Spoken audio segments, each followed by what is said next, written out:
The next day, Kaoru and Anzu go to a festival together. There, Kaoru takes Anzu to a special place and says, "I found this place together with Karen. I wanted to come here one last time because I don't know if I'll ever return once I go inside the tunnel." Hearing this, Anzu asks, "Why did you choose August 2nd?" Kaoru replies, "Because that's the day Karen fell from the tree and died."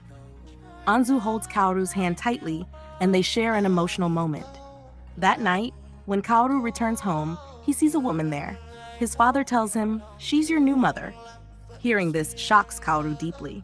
He looks at a picture of his sister Karen and starts crying. His father gets angry and throws him out of the room. Kaoru then goes to his room and falls asleep. That night, he gets a message from Anzu. "Can we meet?" The next day, they meet at a cafe. Anzu tells Kaoru, "I sent my manga to a publisher and they liked it. They want to work with me." Kaoru replies, "Then maybe we should postpone going into the tunnel. Maybe you're not ready yet."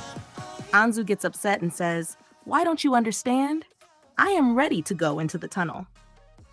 In the next scene, they're sitting at the station, just like at the beginning of the movie. The announcement says the train will be half an hour late.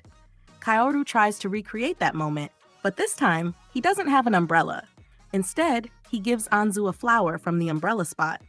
Anzu plays along, and both laugh, remembering the old times. Later, Kaoru goes home and decides to enter the tunnel that night. The next day is August 2nd. Anzu waits for Kaoru, but when she doesn't get any message, she goes to his house. Kaoru's father tells her that Kaoru hasn't returned home since last night. Hearing this, Anzu realizes Kaoru must have gone into the tunnel alone. Remembering all the moments she spent with him, she runs toward the tunnel. When she reaches there, she checks her phone and finds a message from Kaoru. "By the time you read this, I'll already be far inside the tunnel. This tunnel doesn't grant wishes. It returns what you've lost. That's why you won't gain any special talent from it, because you're already special, Anzu. Everything you need, you already have. I know you'll become a great mangaka one day. All I want is that when I come out of this tunnel, I can read a manga written by the famous Anzu Kai." Reading this, Anzu starts crying. "You idiot. You never understood me. All I wanted was to spend time with you." Meanwhile, inside the tunnel, Kaoru throws away his phone and continues walking, seeing memories of his past, his parents, his sister Karen. But he leaves everything behind and keeps going. After walking for 14 hours, which means 4 years have passed in the outside world, Kaoru is exhausted, but he doesn't stop. Suddenly, he sees a light ahead and runs toward it. When he opens a door, he finds himself in another world, a world where he is a child again, living with his little sister Karen. She brings him juice and says, "Look, I caught a beetle for you." This is the world Kaoru had lost, the world he would have had if Karen had lived. Kaoru looks into a mirror and realizes he's grown up. The phone he threw away appears in his hand again, and it starts showing all of Anzu's messages she must have been sending for years. Karen says, "Big brother, I know you love me, and I love you too. But I want you to love someone else too, so that we can all be happy."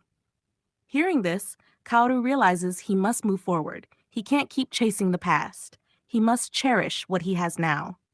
He tells Karen, "I need to meet someone," and opens the door to leave. As he walks away, Karen shouts, "Big brother, I'll always love you." Kaoru runs toward the exit of the tunnel, remembering all the memories he shared with Anzu. While running, he sends her a message, "I love you." But he slips and falls unconscious.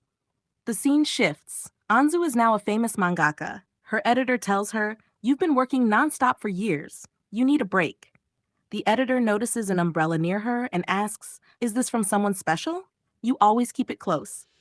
Anzu smiles and says softly, "Yes." In the next scene, we see Anzu again at the station.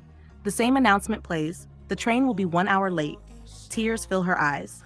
Just then, she receives a message on her phone. "I love you." Seeing that, she runs toward the tunnel. Inside the tunnel, deep within, she finds Kaoru lying unconscious. His eyes slowly open and he smiles seeing her. Anzu says, "It's been 8 years since I last saw you." They embrace and kiss. Outside, we realize that for Kaoru, 13 years have passed.